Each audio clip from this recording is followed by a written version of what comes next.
मैं मुसलमान हूँ। मैं प्रधानमंत्री मुख्यमंत्री नहीं बन सकता क्योंकि मेरी तादाद कम है और जातिवाद ज्यादा। लेकिन मैं कलेक्टर, एडीएम, तहसीलदार, कमिश्नर, एसपी, डीएसपी तो बन ही सकता हूँ। लेकिन मैं निकम्मा हूँ, क्या करूँ? मुझसे घंटों पढ़ाई नहीं होती। अगर मैं पढ़ने लग गया तो चौराहों की रौनकें खत्म हो जाएंगी, जो कि मैं होने नहीं दूंगा।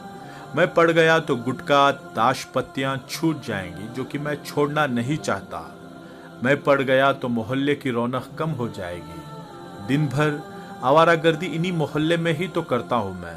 हाँ, काम नहीं है मेरे पास, लेकिन क्या फर्क पड़ता है? अल्लाह के फजल से 2 वक्त की रोटी तो मिल ही जाती है। हाँ, मैं मुसलमान हूँ और पैदा होते ही एक सील ठप्पा लग गया था मेरी तशरीफ पर कि मैं पंचर की दुकान खोलूंगा या हाथों में टूल्स पकड़ के कोई गैरेज खोलूंगा, या बहुत ज्यादा हुआ तो दूसरों की गाड़ियां चलाऊंगा।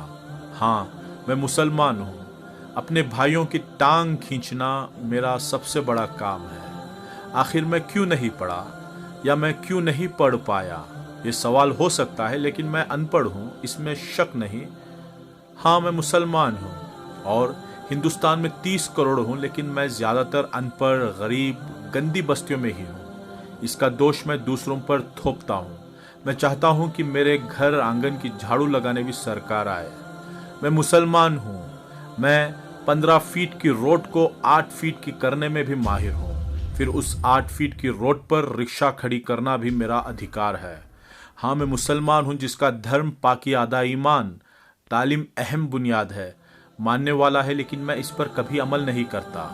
मैं हमेशा सऊदी अरब, दुबई जैसे देशों की दुहाई देकर अपनी बड़ाइयाँ करता हूँ, लेकिन मैंने हिंदुस्तान में खुद पर कभी कोई सुधार नहीं किया, ना मैं सुधरना चाहता हूँ। हाँ, मैं मुसलमान हूँ। मैं अनपढ़ हूँ क्योंकि माँ बाप ने बचपन से गैरेज पर नौकरी में लगाया, और मैं गरीब घर से हूँ। बेहतर तालीम देने के लिए माँ बाप के पास पैसे नहीं थे, और मेरी कौम तालीम से ज़्यादा लंगरों पर तवज्जो देती है। वो खिलाने पिलाने को ही सवाब समझती है। मैं मुसलमान हूँ। मैं खूब गालियाँ देता हूँ। मैं रिक्शा चलाता हूँ, दूध बेचता हूँ, वेल्डिंग करता हूँ। मैं गैरेज पर गाड़ियाँ सुधारता हूँ। मैं चौराहे पर बैठकर सिगरेट पीता हूँ, गांजा पीता हूँ, ताश पत्ते खेलता हूँ, क्योंकि मैं अनपढ़ हूँ। और मैं अनपढ़ सिर्फ 2 वजह से हूँ। एक, माँ बाप की लापरवाही। दूसरा, कौम के जिम्मेदारों की लापरवाही। माँ बाप मजबूर थे, लेकिन मेरी कौम मजबूर ना थी और ना है। मैंने आंखों से देखा है लाखों रुपये शादियों पर खर्च करते हुए।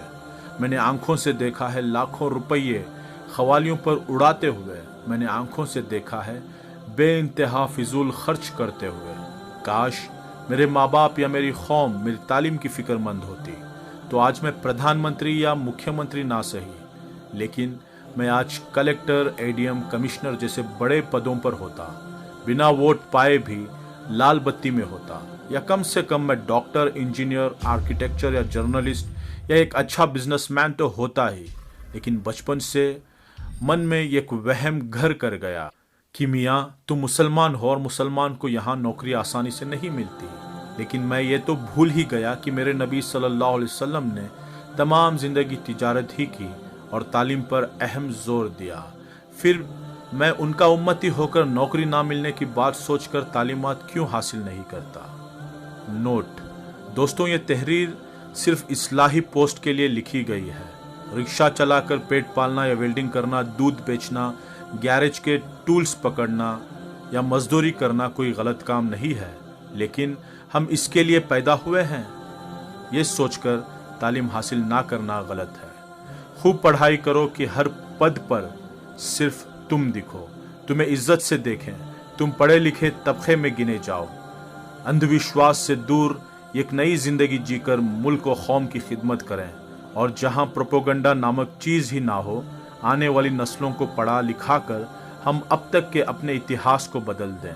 यही एक तरीक़ा है कि ये कौम एक नया सवेरा देखे, कि जब भी सुबह का अखबार देखें, हर अखबार के फ्रंट पेज पर आए, इस शहर के नए कलेक्टर, नए एडीएम, नए कमिश्नर तुम ही हो।